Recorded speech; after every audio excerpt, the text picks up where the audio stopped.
So I started coming to Nashville on a regular basis right at the beginning of 1993.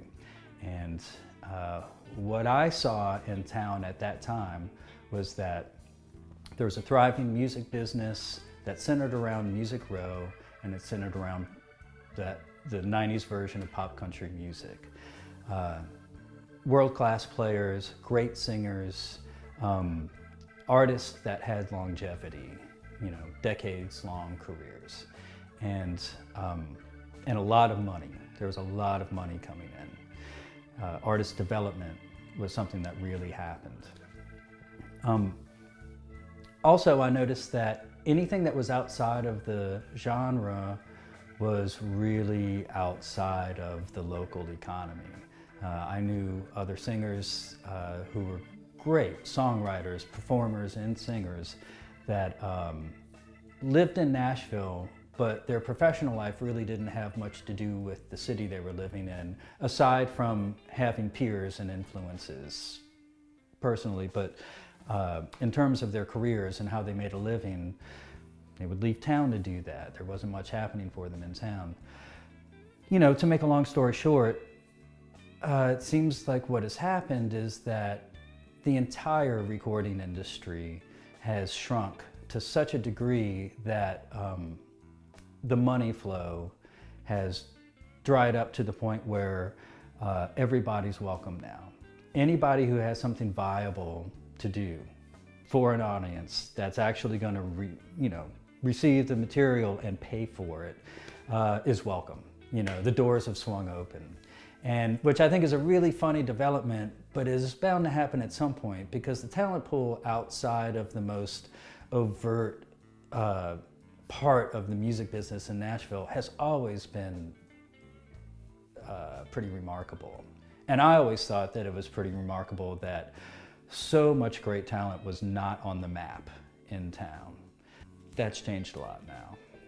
Now everybody, there's so much happening. And actually country music itself, what's called country music, is not really based in country music. It's based in pop music, but with some element that would be identified, that would identify with country music.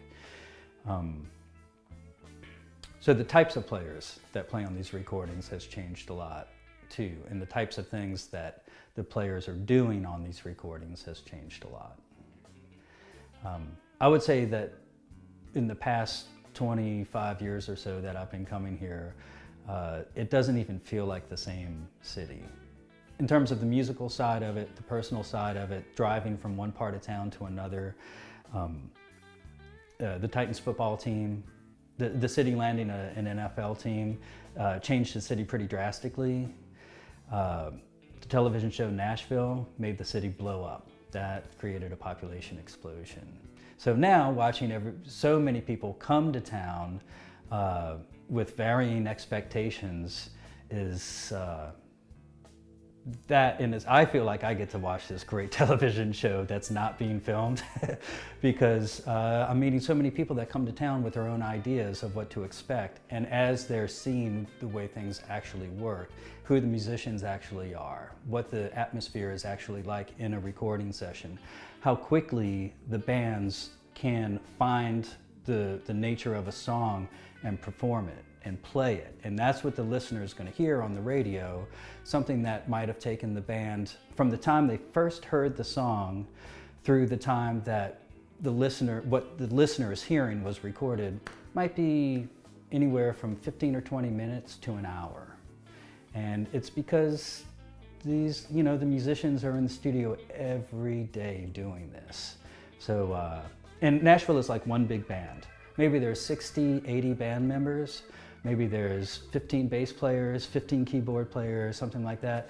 But you're gonna have, out of this huge band, you're gonna have 5 that make up your band for the day on the floor. Everybody plays with each other on a regular basis. So it's a really, if you want to record if you want to make recordings with a live band, whether your budget is small or large, whatever the case may be, Nashville is a really great place to come and just be cognizant of how you choose musicians that are on the floor, because you're going to have, there's so many great players here. Everybody comes at it from a different perspective and with a different agenda. You just want to make sure that you take the time to make sure the players on the floor have the same kind of agenda that you have. And then you're going to have a stellar experience.